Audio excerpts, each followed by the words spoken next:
Now I'm going to be tying it's a basic spider wet fly. It's it can be fished in the rivers and this in the lochs. Mainly I've fished this in the lochs. It's a very good midge pattern at the beginning of the season, and it's very simple. It's basically a tail, a body and a hackle, and that is it. So it's a simple spider pattern. I mean, the reason they call it a spider pattern is that because it doesn't have a wing, much like a spider doesn't have a wing. That's why I get the term spider comes in. Now, as I say, it's quite simple to tie. Now this is on a heavy wired hook. This is a competition heavyweight full and mill size 12. It just sits well in the beginning of the season, but as the season goes on, you want it to sit a wee bit higher. Then use the all-rounder or the all-purpose medium would be a good wire to sit and use. So anyway, thread, I'm going to use a uni thread in black, an 8/0. I'm just going to run the wax through to get it started. Just on my finger here, and I just run it through just the once. And then the excess, take away with your finger, run it through, and then run it back onto the spool. So we layer a thread down the shank, take it all the way to in line with the barb, and then remove the waste. Now the tail, it could be red cock fibres from any hackle or so, or you can use, this is domestic duck, white domestic duck feathers. They're the primary feathers, and these have obviously been dyed red. And what I do is just use my dubbing needle, I take a right and a left slip from either side, just push it out, and then we can tear it off, set it in the desk. We can do the same on the other side, and then we can pull it out. Now I'm going to show you a wee tip. You get, sometimes there's quite a bit of a curve in the actual fibre, and when you go to put them together to get a curved tail, they tend to want to split away, and it doesn't really mind too much. When you're fishing it, it all come together anyway. But to help it stay better together, you'll see the curve there, so I put my nail against the curve and run my finger through it, and it, if you can look there, it actually straightens it out. So when you go to tie it on, right and the left, it will sit much better. So anyway, we're going to tie my tail. I've got a length round about, well, I would say maybe 4 fibres wide on each side. So we've got them lined up. Now the curve coming in itself, so what we've got is a length round about the length of the shank. What I'm going to do here is just fold it, just check my length, then it's there, the tips have lined up. Do a pinch and loop on top, see how it sits, and that's fine. Trim at the length of the body, which is there, and then there's only a turn there holding it. Now it's wax thread, so it's got good grip. I've got a small silver wire, so we catch this on with a turn.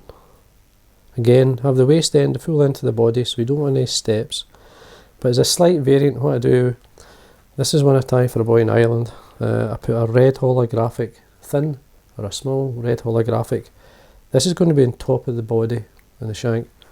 So what I do is then catch this on the top, full length of the body again. Just again a single turn, just the weight of the bobbin to hold it. I get a medium sized tinsel. This is a Mylar gold and silver, and I want the silver side, so we tie this on again full length, and I'm working my way up now, tying all these in. Just take your time and work your way up. Now you're looking to around about maybe 2.5 mil from the eye to stop, which is about there, say. Then we bring our silver tinsel up. So you've got a nice smooth body, no steps, because we've obviously tied everything in the same length as the body, so there's no lumps or bumps, as I would say. A couple of turns just to hold. Trim away the waist. Oops. Now I'm going to bring over the red holographic over the top and do a turn just to hold it. Just make sure it's on the top. Another turn there. Now you can see the red holographic on the top, slightly to my side a wee bit, so I'm just going to encourage that to lift. Now what I'm going to do then is rib the fly. I'm just going to make sure that stays on top. So we rib the tinsel and holding the red holographic on the top as we wind up This just catches the light. It's good, as I say, for good for a few flies, but it's for midge pupa. For the duck fly, it's a good pattern. 2 or 3 turns to hold. And we trim away the red holographic. Put a wee bit of wax on my thread. And we continue down to the eye. Bend and break away the wire. Come back up, put a nice base of thread down for winding your hackle. Now the hackle's just using a badger hen. A badger hen hackle. The length could be quite short or long, it depends on the style that you like. Just basically a happy medium, as they say. Just check the length by pulling out the fibre. Line the stem up with the body and you'll see the length you're going to get, and I'm happy with that length. So what I'm going to do now is reveal the tip of the hackle, because I'm going to tie it in by the tip. Then I'm going to trim away the base, but leave obviously enough just to catch that in. So I'll just offer it with the good side of the feather facing myself, or the front of the feather. Run the thread down. Now just a wee tuft there of fibre, I'm just going to take it away. There we are. I'll get my hackle pliers. Keep it reasonably sparse, don't over tie it, overdress it. All I'm doing here is I'm using the heavier hook so that it sits better in a good wave. Obviously it's worthwhile tying them in different weight hooks. And wait a minute, let's just get a couple of fibres there going the ways I don't want, so I'm just going to take my time and go back.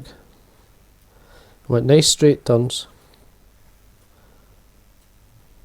Drawing back the fibre as you wind one turn in front of the other. Just check where we are. Now it's quite a sparse hackle this anyway, so I may have to use most of it. Then when we're happy, we go across, tying the hackle, the stem, keeping the thread tight. I'm going to fold this back. Show you there. Just going to fold this back, tidy up the head area, and then we can keep the thread tight. We can break that off. Now basically that's the fly. It's a slight variant of the original priest, being it's got the holographic on the back. Just catches the light.